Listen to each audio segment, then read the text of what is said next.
রূপের ছদ্মবেশ হাতে নাতে ধরে ফেললো গিনি। হ্যাঁ বন্ধুরা, ইচ্ছেপুতুল সিরিয়ালে আজকের পর্বে তোমরা এরকমটাই দেখতে পাবে। পুরো গল্পটা জানতে হলে প্লিজ লাইক দিয়ে সঙ্গে থেকো। মেঘারে রেডি হয়ে যায় প্রেস মিট করার জন্য, কিন্তু ময়ূরীও সেখানে যেতে চায়। বাড়ির লোক ময়ূরীকে সঙ্গে নিতে চায় না, বলে ময়ূরী যেন বাড়িতেই থাকে, তার সেখানে যাওয়ার দরকার নেই। কিন্তু ময়ূরী বলে না, আমি যাব।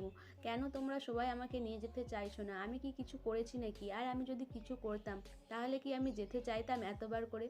ময়ূরীর বাবা মনে মনে ভাবে, ময়ূরী কি নিজেকে নির্দোষ প্রমাণ করার জন্য আবার ময়ূরীর এটা নতুন চাল? সে কি নির্দোষ প্রমাণ করার জন্য নিজেকেই ওখানে যেতে চাইছে? কিন্তু ময়ূরীর ব্যাপারে রূপ যা কথা বলেছে সেটা কি ময়ূরী আদৌ জানে? এইসব ভাবতে থাকে মনে মনে মেঘের বাবা। ময়ূরীর মা বলে, ময়ূরী তোমার যাওয়ার দরকার নেই, আমরা যাচ্ছি, তুমি এমনিতে সব জানতে পারবে। ময়ূরী মনে মনে ভাবে যে আমি যদি না যাই সেখানে কি হলো না হলো সেটা জানার জন্য আমি তো হার্ট ফেল করে মরেই যাব, তার থেকে আমার যাওয়াটাই ভালো। যদি রূপ ওখানে এসে কিছু বলে তবু আমি বলতে পারবো যে এইসব রূপ আমাকে ফাঁসানোর জন্য করছে। আর একটা মুশকিল তো রয়েই গেছে, রূপ আমার কথাগুলো রেকর্ডিং করে রেখেছে, ওই রেকর্ডিংয়ের ব্যাপারে আমি কি বলবো? এরপর ময়ূরী বলে যে আমি বলবো ওটা মিথ্যে রেকর্ডিং, ওইসব মিথ্যে, আমি কোনো কিছুই স্বীকার করব না। এইসব ভাবতে থাকে। ময়ূরী যখন যাওয়ার জন্য জেদ করতে থাকে, মেঘের বাপি বলে ঠিক আছে চলো তুমি তাহলে আমাদের সাথে। এদিকে মিডিয়ারা সবাই চলে আসে, গিনির বাড়ির লোক সবাই চলে আসে। গিনি আর নীল আড়াল থেকে দেখতে থাকে যে রূপ আসে কিনা। নীল বলে গিনি রূপ হয়তো আসবে না, কিন্তু গিনি জোর দিয়ে বলতে থাকে যে রূপ আসবে। রূপ যেরকম ডেসপারেট, সে এখানে না এসে থাকতে পারবে না, ও একটা ক্রিমিনাল ছেলে, ও আসবেই। এইসব বলতে থাকে।